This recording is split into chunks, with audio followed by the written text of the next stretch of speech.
이 시간 우리에게 주시는 하나님의 말씀, 신약 성경 마가복음 13장 1절에서 8절까지의 말씀입니다. 신약 성경 마가복음 13장 1절에서 8절까지의 말씀. 제 성경으로는 신약 성경 77쪽입니다.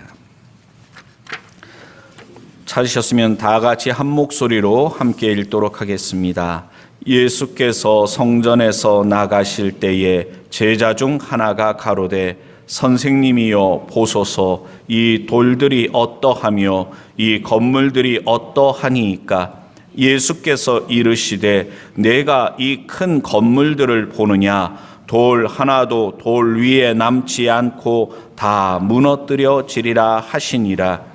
예수께서 감람산에서 성전을 마주 대하여 앉으실 때에 베드로와 야고보와 요한과 안드레가 종용이 묻자오되 우리에게 이르소서, 어느 때에 이런 일이 있겠사오며 이 모든 일이 이루려 할 때에 무슨 징조가 있사오리까?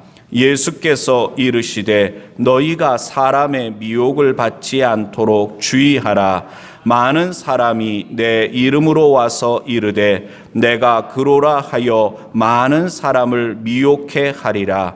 난리와 난리 소문을 들을 때에 두려워 말라. 이런 일이 있어야 하되 끝은 아직 아니니라. 민족이 민족을, 나라가 나라를 대적하여 일어나겠고 처처에 지진이 있으며 기근이 있으리니 이는 재난의 시작이니라. 아멘.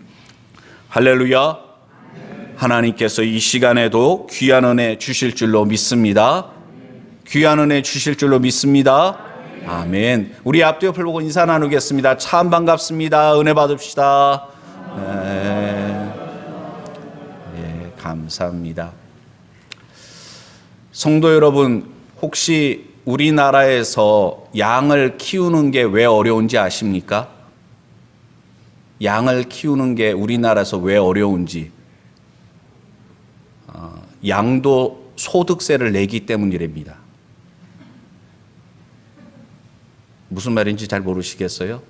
양도 소득세를 내야 되기 때문에 우리나라에서 양을 키우기가 어렵답니다. 우리 성도님들은 점잖으셔서 아마 집에 들어가셔서 입을 뒤집어 쓰고 웃을 것 같긴 한데, 웃자고 하는 말이거든요. 그런데 어떤 분들은 설교 시간에 목사님들이 예화를 하면 그 예화만 기억합니다. 예화를 하는 이유는 웃으라고 하는 것이 아니라 또 뭐 여러 가지 의도로 해서 얘기하지만 진짜 중요한 것은 본문 말씀에 대한 설명이거든요.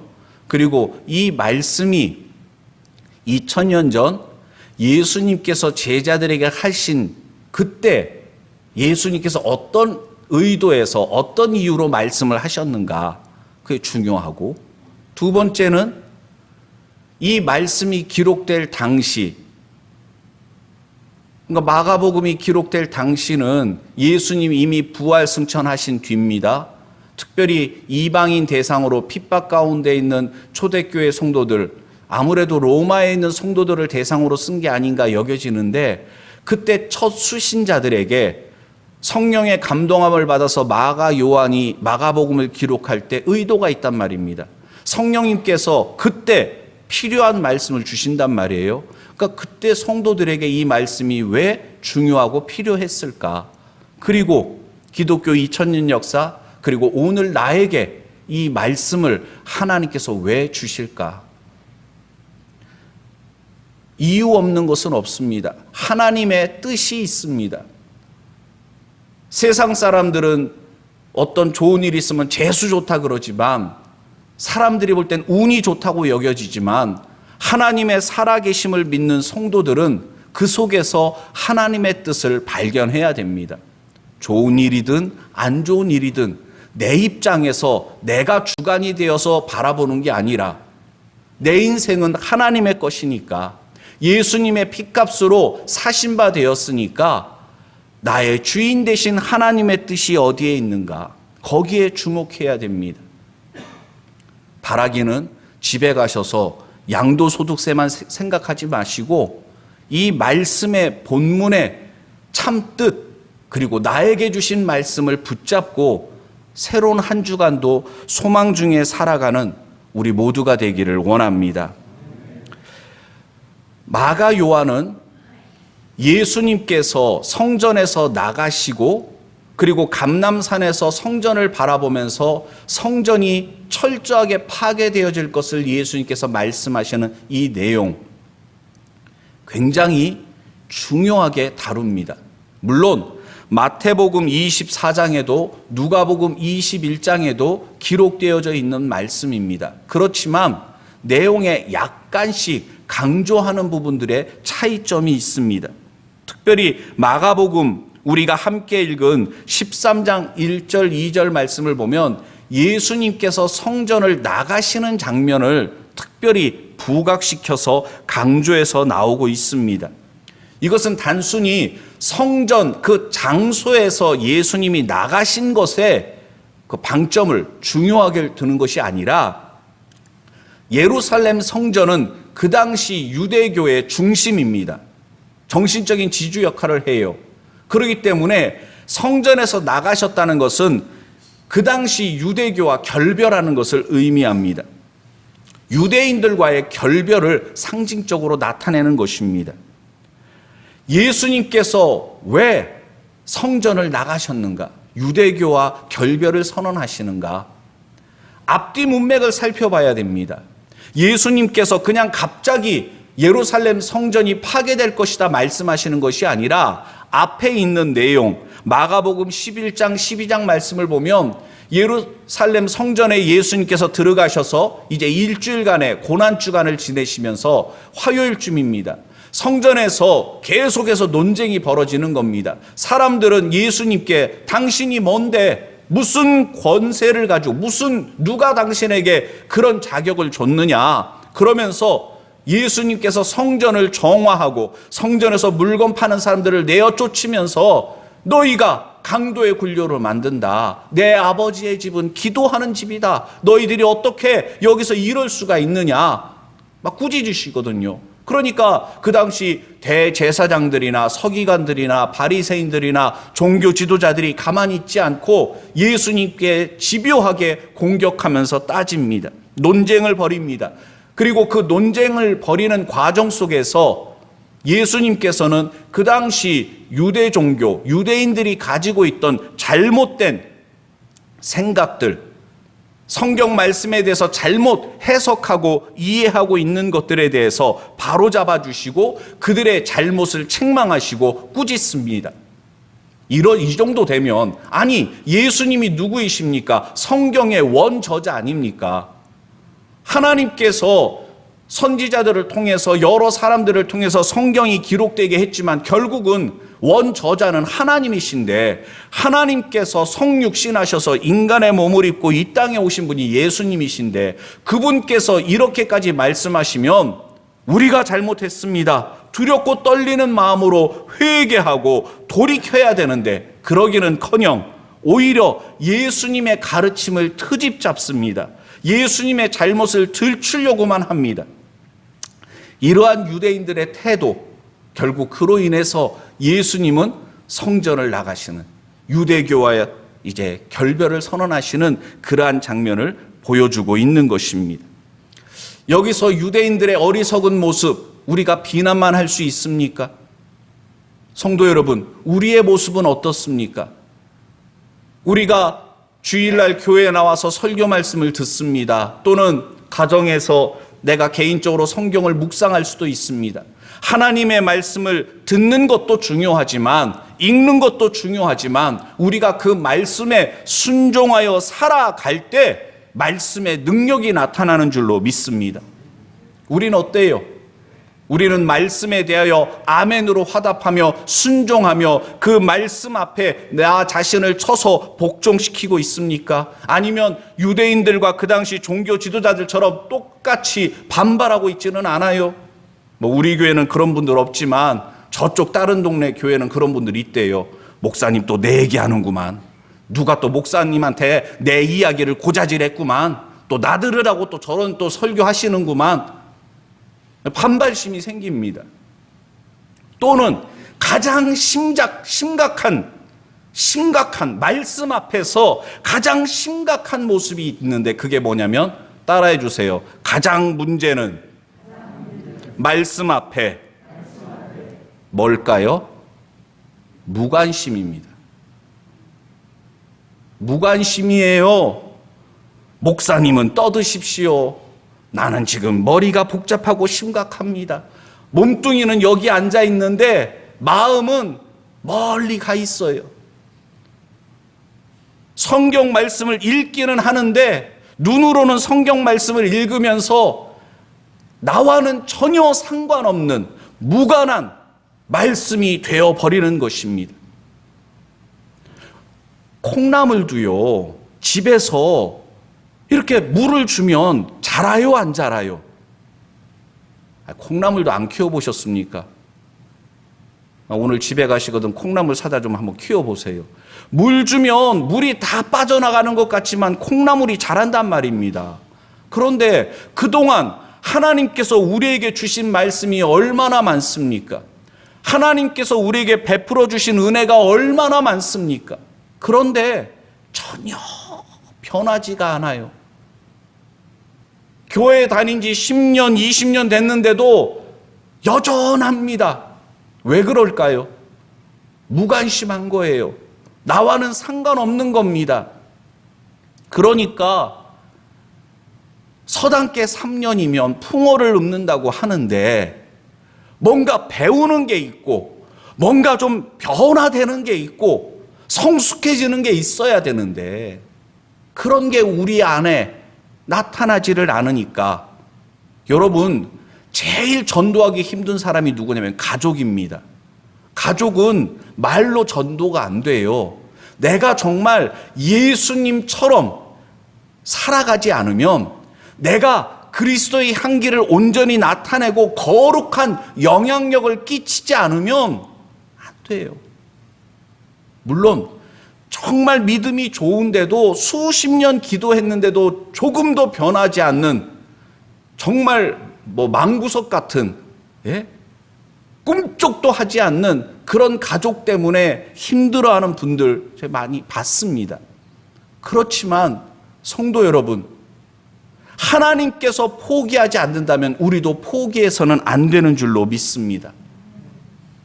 다른 사람을 변화시키려고 하면 절대로 안 변합니다. 남편이 변화됩니까? 남편이 달라집니까? 자녀들이 달라지나요? 차라리 내가 변하는 게 빠릅니다.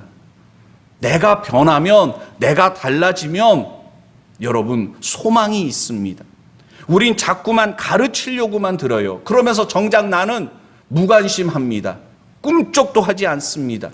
다른 사람들을 정죄하고 비난하는 건 잘하는데 정작 나 자신을 향해서는 합리화시키고 변명하고 왜 나만 갖고 그러느냐고 다른 사람들은 더 심한데 막 그러면서 피하려고만 합니다.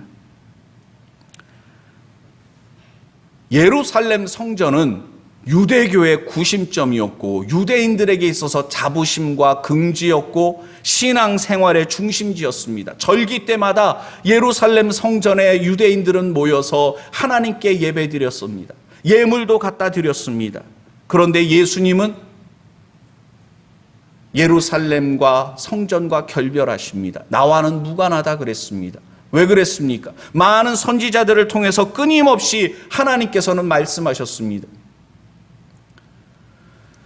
하나님과 무관한 예배 드릴 수 있단 말입니다. 하나님과 무관한 기도가 드려질 수 있단 말입니다. 하나님의 영광을 위한다는 이름 하에 자기의 이익을 쫓고 자기의 영광을 구하는, 그래서 타락한 모습. 그 당시 예루살렘 성전은 아직 완성된 게 아니었습니다. 제자들이 예수님께 말하잖아요. 성전의 외양을 보며 감탄하면서 예수님, 이 성전 좀 보십시오. 얼마나 아름답고 얼마나 이 돌들 보세요. 이 성전 보세요. 웅장합니다. 화려합니다. 그런데 예수님께서는 성전이 철저하게 파괴될 것을 말씀하십니다. 이 예루살렘 성전은 헤롯 왕이 짓기 시작했던 것입니다.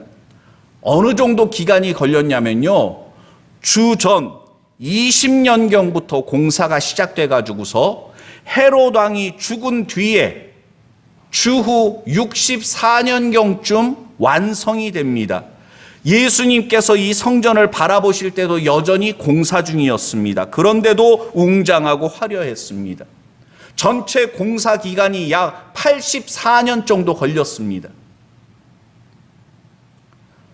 어떤 돌은 엄청나게 커가지고서요, 100톤이 넘는다 그랬던가, 하여튼 그 엄청난 돌들을 어디서 구해서 그렇게 했는지 놀랄 노짜입니다. 그리고 그 돌의 아름다운 그림 문양도 새기고 해서 너무나도 화려했습니다. 그런데 놀라운 것은 이 헤롯 왕에 의해서 만들어지기 시작한 예루살렘 성전, 84년 정도 기간이 걸려서 만들어진 웅장하고 화려한 이 성전은 예수님께서 예언하신 그대로 이 성전이 완공된 지 약 6년 만에 AD 70년 로마군에 의해서 철저하게 파괴되어지고 말았습니다. 성전은 아버지의 집 아닙니까? 하나님의 집이잖아요. 그런데 왜 하나님께서 그 아름다운 성전이 파괴되도록 내버려 두셨겠습니까? 예수님께서 말씀하신 대로 그 속이 철저하게 부패되어지고 타락했기 때문입니다. 성전의 화려한 외형을 제자들은 보았지만 예수님은 그 안에 부패함을 보셨던 것입니다. 우리는 어떻습니까? 우리 서인교회를 자랑할 때 제자들과 다를 바 없이 외양만 보고 있지는 않습니까? 주님께서 보시는 것은 이 건물 예배당 안에 모여서 신앙생활하고 있는 우리 한 사람 한 사람이 거룩한 교회로 세워지기를 원하십니다. 자라기를 원하십니다. 신앙 연수가 늘어가면서 하나님께서 기뻐하시는 기도하는 교회로, 하나님의 말씀이 흥왕하여 말씀의 능력이 나타나는 성도다운 성도로 우리가 자라기를 원하십니다. 우리는 이러한 말씀 앞에 우리 자신은 어떠한가 돌아봐야 됩니다. 신앙의 중심은 건물, 교회에 있지 않습니다. 교인 숫자에 있지 않습니다. 코로나19 때문에 한국 교회가 많이 줄어들었다, 교회도 줄고 교인 숫자도 줄어들었다, 그런 식으로 언론에서 나오기도 합니다. 그러나 성도 여러분, 복음의 능력은 교회 숫자에 있는 게 아닙니다. 교인 숫자에 있는 게 아니에요. 우리의 자랑은 예수님입니다. 교회의 중심은 예수님이에요. 교회의 머리는 담임 목사 아닙니다. 헌금 많이 하는 장로님 아니에요. 세상에서 지위가 높은 권세가 있는 그 사람이 아닙니다. 사람이 교회의 머리가 아니고 예수님이 교회의 머리 되십니다. 그럼 우리 한 사람 한 사람은 머리 대신 예수님의 말씀에 순종해야 되는 것입니다. 머리가 손 올려라 그러는데 손 올리지 않고, 발 앞으로 가라 그러는데 안 가고, 그럼 되겠습니까? 주님 말씀하시면 내가 나아가리라, 주님 뜻이 아니면 내가 멈춰서리라, 찬양은 잘 부르는데 우리가 그 찬양 부르는 대로 살아가지 않고 있는 게 문제입니다. 골로새서 1장에서 분명히 말씀하십니다. 한번 따라해 주세요. 그는 몸인 교회의 머리시라. 그가 근본이시요. 아멘. 잊지 마십시오.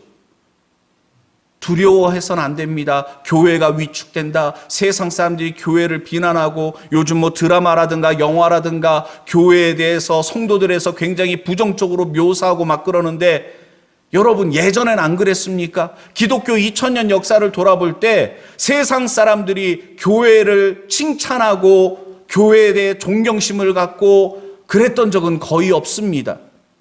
세상은 늘 교회를 향해 도전적이고 공격적이었습니다. 이상하게 생각하지 마십시오. 왜 교회만 편파적으로 이 코로나 시기에 아니 식당에서는 사람들이 바글바글 하면서 식사를 하는데 교회에서는 식사를 못하게 합니다. 모이는 숫자도 제한을 줍니다. 왜 교회에만 이러느냐? 지금 이 정부가 문제다 뭐 이렇게 말들을 하는 분들도 있지만 여러분 예전엔 안 그랬느냐? 아니란 말입니다. 지금도 여전히 저기 북한만 해도 그렇잖아요. 중국만 해도 그러잖아요. 이슬람 지역에 가면 어떻습니까? 우리가 너무 당연하게 생각했던 거예요. 너무나도 그냥 평화에 교회에 대해서 예전에는 돌 던지고 교회 가면 잡아서 감옥에 집어넣고 그랬던 초대교회 성도들, 그런 가운데서도 믿음을 지켰던 많은 믿음의 선배들이 있었는데 우리는 너무나도 이러한 생활에 익숙하다 보니까 당황하고 왜 이러지? 왜 이렇게 하나? 그렇게 생각하는 건데 성도 여러분, 그게 아닙니다. 이러한 때일수록 우린 오히려 예수님을 자랑해야 됩니다. 십자가 복음을 자랑해야 됩니다. 한국 교회가 이만큼 부흥했다. 예전엔 그걸 자랑했는데 아니라는 거예요. 우리가 정말 자랑해야 될 것은 예수님밖에 없습니다. 사람 자랑하면 안 돼요. 건물도 자랑할 게 못 되는데 한국 교회가 얼마 전까지만 해도 물론 코로나로 어려운 이 시기에도 성전 건축, 엄청나게 큰 성전들을 짓는 교회들도 있다고는 하는데 성도 여러분, 헤롯 왕이 84년 걸쳐가지고서 예루살렘 성전을 지을 때 백성들이 얼마나 힘들었겠습니까? 헤롯 왕이 자기 돈 갖고 했겠습니까? 그 성전 짓는데 수많은 제사장들, 수많은 사람들이 동원됐을 텐데 그 사람들 뭐 월급이라든가 뭐 기타 필요한 비용들을 누가 부담했겠습니까? 헤롯 왕이 부담했겠습니까? 그러니까 예루살렘 성전의 웅장함과 화려함은 백성들이 볼 때 애증의 대상일 수밖에 없었던 것입니다. 백성들은 죽어나가고 있는데 로마의 식민지하에서 고통 가운데 있는데 그 당시 종교 지도자들은 그러한 백성들의 고통엔 아랑곳하지 않고 예루살렘 성전 건축에만 열을 내고 있었던 것입니다. 하나님의 마음과는 무관한, 하나님의 영광과는 무관한 자기 영광을 위해서 인간 헤롯 왕에 의해서 건축되어져 갔던 성전처럼 기독교 2000년 역사 가운데 하나님의 이름을 앞세우면서 사람들이 자기 영광을 구하고 예루살렘 성전과 같이 그 안에 부패함과 타락함으로 극에 달해갈 때 하나님은 사랑의 채찍을 드셔서 교회를 심판하셨었습니다. 하나님은 지금도 살아계십니다. 하나님께서 받으실 영광을 사람들이 가로채려 할 때 그것을 그냥 내버려 두지 않으시는 분이십니다. 그렇기 때문에 우린 두렵고 떨리는 마음으로 우리 자신을 돌아봐야 됩니다. 우리 교회를 돌아봐야 돼요. 한국 교회를 돌아봐야 됩니다. 예수님은 예루살렘 성전이 철저하게 파괴되어질 것을 말씀하십니다. 그런데 이상하죠? 제자들의 반응입니다. 3절과 4절 말씀을 보면 제자들이 감람산에 오르셔서 예루살렘 성전을 바라보시는 예수님께 종용이 여쭙습니다. 우리 한글 개역 성경에서는 종용이라고 번역되어졌는데 이건 조용이라는 의미인데 원어 성경에서 보면은 카트이디아라는 단어를 사용됩니다. 이거는 조용히 예수님께 물었다는 게 아니라 개인적으로 사람들과 떨어져 있을 때 예수님께 개인적으로 찾아와서 은밀하게 여쭌 것을 의미합니다. 왜 그럴까요? 예루살렘 성전 파괴되어지는 것은 굉장히 심각하고 중요한 문제였기 때문입니다. 사실 예수님께서 얼마 전에 순환당하실 것을, 십자가에 고난당하시고 죽으실 것에 대해서 예수님께서 예언하셨을 때는 제자들의 반응이 이렇지가 않았거든요. 그런데 너무나도 다른 제자들의 반응, 심각하게 반응하는 모습을 보게 되는데 이건 왜 그러느냐면 구약 성경의 말씀을 근거로 해서 성전이 파괴될 때 인류의 종말이 온다고 제자들은 생각했기 때문입니다. 그렇기 때문에 그들은 때를 물어보는 겁니다. 언제 성전이 무너집니까? 그 때를 알아야 종말의 때를 대비할 수 있기 때문입니다. 그래서 4절에 보면 제자들은 예수님께 이런 일 그리고 모든 일에 대하여 물어봅니다. 구분해서 물어보는데 제자들이 처음에 질문할 때는 그런 의도를 갖고 질문한 것은 아닐 겁니다. 예수님께 여쭙다 보니까 그렇게 물었겠지만 마가 요한은 마가복음을 기록할 때 이 두 가지 말, 이런 일과 이 모든 일을 구분한 것을 적절하게 사용해서 여기 말씀에서 언급하고 있습니다. 이건 왜 그러느냐면 예루살렘 성전이 파괴되고 무너지는 것과 인류의 종말을 구분하기 위해서입니다. 이런 의도로 기록한 것은 마가복음이 기록될 당시와 연결되어집니다. 주후 64년 로마의 대화재가 일어납니다. 그리고 네로 황제의 박해가 극에 달하기 시작합니다. 주후 67년, 68년경쯤 성도들이 존경했던 베드로와 사도 바울이 순교를 당합니다. 이렇게 계속된 박해가 이어지는 동안 성도들의 마음에는 지금이 말세의 시기가 아닌가라는 생각이 들기 시작합니다. 그리고 여기 말씀에서 나오는 대로 내가 재림 예수다. 우리나라에도 그런 사람들 꽤 된다고 하는데 자칭 재림 예수라고 주장하는 사람들이 나오기 시작합니다. 그렇기 때문에 마가 요한은 이 마가복음을 기록하면서 예루살렘 성전이 파괴되어지지만 예수님께서 예언하셨다. 이것은 인류의 종말과는 구분되는 것이다. 이 말씀을 통해서 초대교회 성도들로 하여금 예루살렘 성전이 파괴되어지고 그리고 많은 사도들과 성도들이 순교당할 때 지금이 마지막 때가 아닌가, 우리 예수님 곧 오실 때가 아닌가, 막 그런 종말 사장에 심취해서 예전에 우리나라에도 그 다미 선교회인가 그러한 이단들 때문에 얼마나 많은 사회적 혼란이 일어났었습니까? 그러한 것들에 대하여 대비하며 경고하도록 말씀을 하고 있는 것입니다. 자, 성도 여러분, 제자들이 질문했던 거와 예수님께서 답변하는 것을 보면 차이가 있습니다. 제자들은 언제입니까? 어떤 징조들이 있습니까? 예수님께 물어봅니다. 근데 예수님은 제자들이 그 날과 그 때를 묻는 것에 대해서 답변하시지를 않습니다. 오히려 우리가 함께 읽은 말씀에 보면 종말의 때를 살아가는 성도들의 태도에 대해서 말씀하고 있습니다. 어떻게 성도는 살아가야 될 것인가? 2000년 전 네로 황제의 박해 가운데 순교를 각오하고 신앙생활을 하던 성도들이나 기독교 2000년 역사 그리고 오늘 코로나19로 인해서 전 세계가 팬데믹 상황 속에서 살아가고 있는 성도들이나 마지막 때를 살아가고 있는 것입니다. 종말은 두 종류가 있는 거예요. 인류의 종말도 있지만 개인적인 종말도 있습니다. 우리가 언제 죽을지 알 수 없어요. 언제 주님 앞에 설지 알 수 없습니다. 그렇기 때문에 성도들은 언제든지 마지막 때를 살아가고 있다는 그런 자세로 살아가야 되는 것입니다.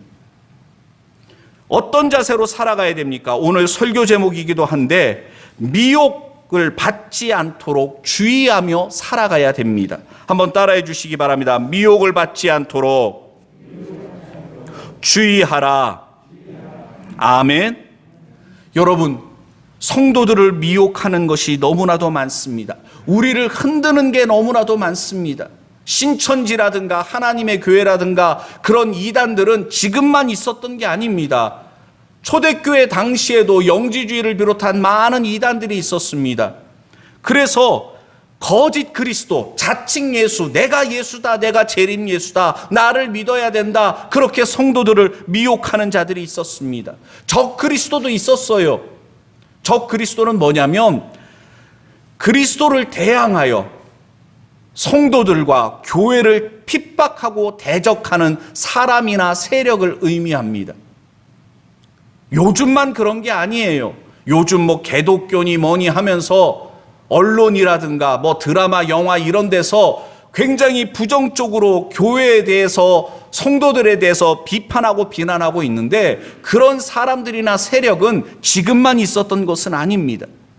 그렇기 때문에 그러한 사람들의 허탄한 말들에 미혹당하지 않도록, 우리의 믿음이 흔들리지 않도록 깨어 있어야 됩니다.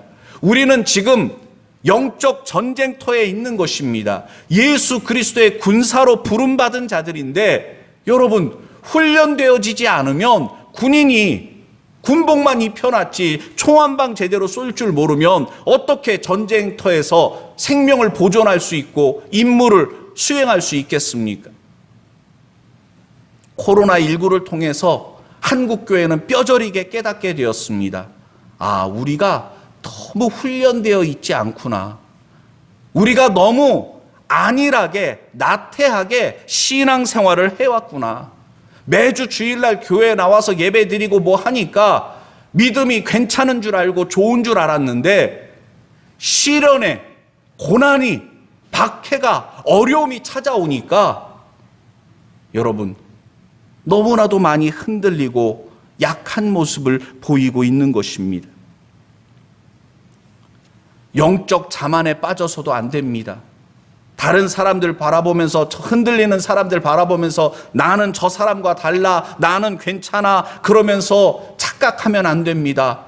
고린도전서 10장에 보면 선줄로 생각하는 자는 넘어질까 조심하라 그랬잖아요. 성도 여러분, 착각하면 안 됩니다. 교만에 빠져서는 안 됩니다. 그리고 영적 무기력증에 빠져서 우리를 미혹해 하는 자들에게 넘어지거나 시험에 빠져서도 안 되는 것입니다. 여전히 뉴스를 보면 우리를 걱정케 하는 소식들이 들려옵니다. 전쟁의 소문이 들려옵니다. 자연재해, 뭐 천재지변이 얼마나 많이 일어납니까? 그러나 예수님은 분명히 말씀하셨습니다. 재난의 시작일 뿐이다.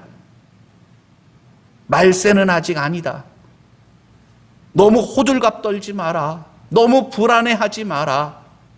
오히려 오늘 밤에라도 예수님께서 나를 부르시면 할렐루야 찬송하며 주님 앞에 나아갈 준비된 성도들은 늘 감사하며 담대하게 살아갈 수 있는 줄로 믿습니다.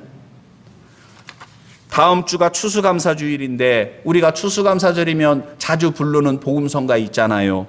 날 구원하신 주 감사, 모든 것 주심 감사, 지난 추억이 내 감사, 주 내 곁에 계시네. 이 1절 마지막에 어떻게 끝나는지 기억하십니까? 나의 영혼 평안해. 한번 따라해 주세요. 나의 영혼 평안해. 아멘. 내가 건강하고 문제가 하나도 없고 모든 것이 풍족하기 때문에 나의 영혼 평안해가 아니라, 주님 내 곁에 계셔서 주님 나를 붙잡아 주시고 나를 인도하여 주시기 때문에 어떤 시련과 고난과 핍박과 어려움이 있다 할지라도, 예루살렘 성전이 무너지듯 성전이 무너지고 많은 이단들이 일어나서 미혹해 하고 불안케 하는 일들이 있다 할지라도 주님 꼭 붙잡고 우리 마음 중심에 예수님을 모시고 살아가면 끝이 보이지 않는 어두운 터널을 지나가고 있는 그런 상황이라 할지라도 우리는 찬송하면서 감사하면서 살아갈 수 있는 줄로 믿습니다. 성도 여러분, 두려워하지 마시고 불안해하지 마시고 여러분들을 미혹해하는 그 어떤 어둠의 세력도 여러분 걱정하지 마시고 말씀에 의지하여 승리하시기를 바랍니다.